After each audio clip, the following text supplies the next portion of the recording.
We're being joined by Derek J. Crossman, National Security and Indo-Pacific Analyst on the broadcast. Mr. Grossman, thank you for speaking to us and a very good morning to you from India.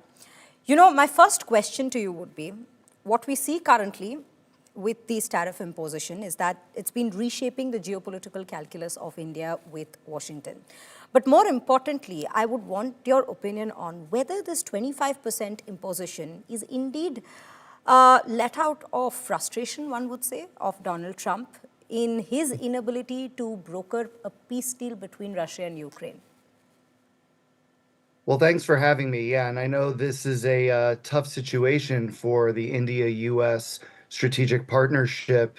I feel like yesterday, my time, and I guess 2 days ago, your time, I mean, it was kind of a bombshell for the relationship, right? That had otherwise been pretty clean and I mean, historically strong, right? And so to answer your question, I think that, look, Trump started out on April 2nd saying that India would face a 26% tariff rate, and India's only been able to get that down to 25%. And of course, there's the threat of a potential penalty for India importing discounted barrels of Russian oil. And so I think what we saw in the last 24 to 48 hours was really Trump taking aim at India to stop India from importing that oil, because the president has clearly been frustrated in dealing with Vladimir Putin, and the war in Ukraine has been escalating, right? Not de-escalating or kind of, mellowing out in some way, right? In fact, it's been going in the opposite direction. So I think this was a clear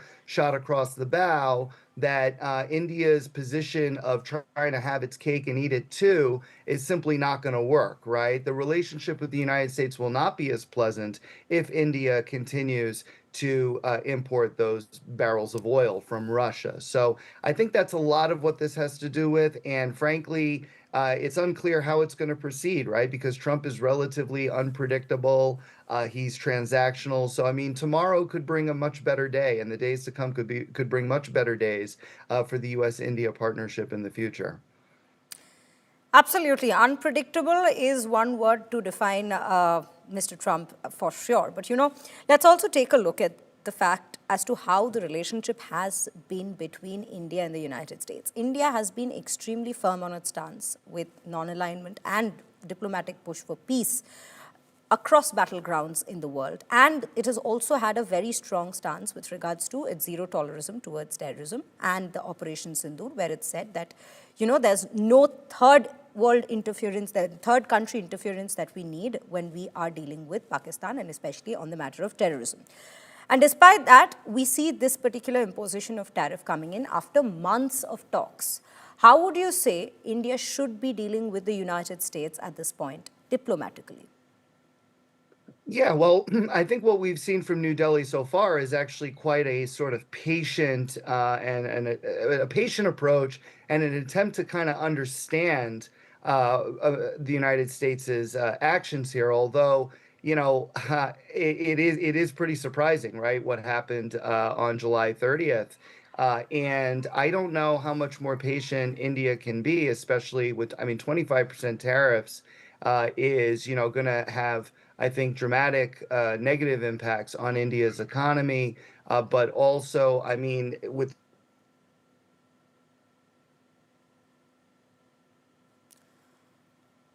We will try and get back that connection with Derek J. Crossman, who is joining us on this very matter. And Mr. Grossman, if you can hear us, and please continue your thoughts, sir. Yes, can you hear me now? Sorry about that. Yes, we can hear you. Yeah, I was just going to say that,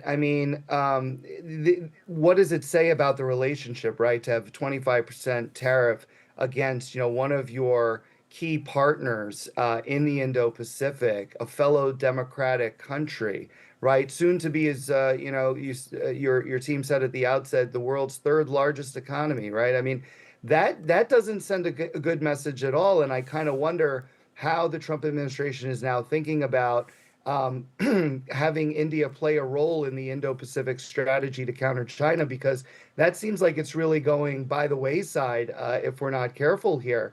And as you mentioned, post the Pahalgam attack and Operation Sindoor. I mean, the comments coming from President Trump were not, were not the ones that India wanted to hear, right? I mean, this notion that the U.S. brokered the ceasefire with Pakistan, for example, and then, of course, later meeting with the Pakistani field marshal at the White House. These cracks are kind of widening in the India-U.S. strategic partnership, and I really hope it does not continue because it's going to disrupt an otherwise historically strong and very cooperative and mutually beneficial partnership between the two countries. Right, Mr. Grossman, thank you for joining us on the broadcast on India Today and sharing your insights on where this is headed at this given point.